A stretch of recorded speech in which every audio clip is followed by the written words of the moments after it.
Hello, আসসালামু আলাইকুম guys. কেমন আছেন সবাই? আশা করি সবাই ভালো আছেন। তো আমি সকাল সকাল রেডি হয়ে বেরিয়ে পড়লাম কালোখালীর উদ্দেশ্যে। কালোখালী একটা বড় টুর্নামেন্টের আয়োজন করা হয়েছে।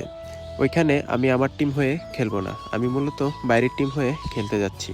তো আমি শুধু নিজের মাঠেই খেলি না, আমি বাইরের টিম হয়েও মাঝে মধ্যে বাইরে খেলতে যাই। বরাবরের মতো শীতের সকাল মানেই ঠান্ডা, তো এই দিনটাও ব্যতিক্রম ছিল না, প্রচুর ঠান্ডা ছিল। আমার জন্য অপেক্ষা করছিল আমার ভাই বিরাদার।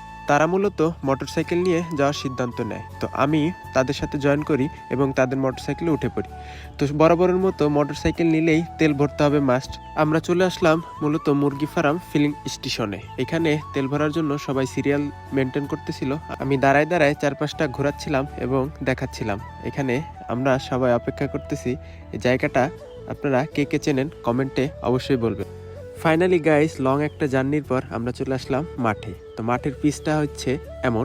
এই মাঠের মূল বিশেষত্ব হলো এই মাঠে দুই পাশ থেকেই বল এবং ব্যাট করা যায়। এই মাঠটা খুবই সুন্দর এবং অনেক বড় একটা মাঠ। কালোখালীর মধ্যে এই মাঠটা আমার দেখা সবচাইতে সেরা এবং সুন্দর মাঠ।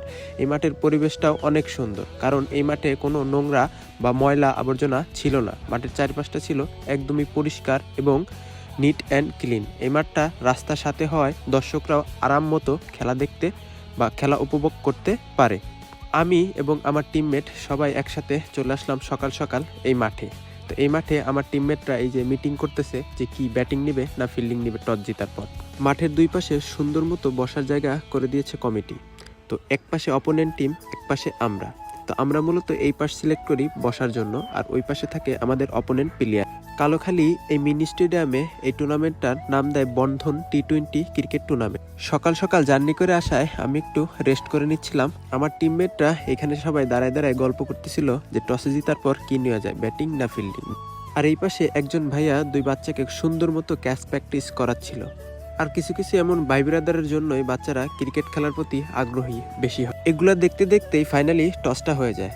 টসে আমরা ব্যাটিং পাই, কিন্তু আমরা ফিল্ডিং নেওয়ার সিদ্ধান্ত নেই, কারণ সকালবেলা চারপাশে ছিল কুয়াশায় ভরপুর। এই জন্য আমরা ফিল্ডিং নেই। আমরা ফিল্ডিং পাওয়াতে আমাদের খুব সুন্দর একটা শুরু হয়। তারা মাত্র 16 ওভারে 123 রানের টার্গেট দেয়। আর এই মাঠে 123 রান 16 ওভারে কোনো ব্যাপারই না, কারণ মাঠটা ছিল অনেক বড়। বল ছিল ডানলপ বলের খেলা। তো ডানলপ বলের খেলা হলে মাঠ যত বড়ই হোক, বল আরামসে ছক্কা মারা যায়।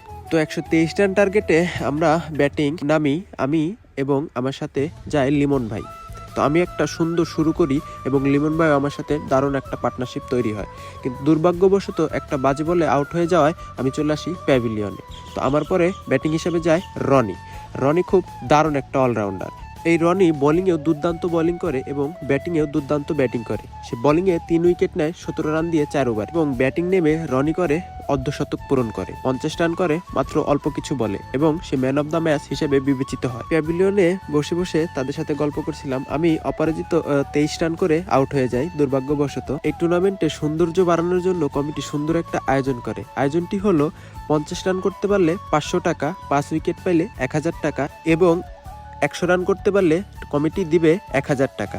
তো আমাদের রনি 50 রান করে ফেলে আরামসে, তো সে পেয়ে যায় 500 টাকা পুরস্কার।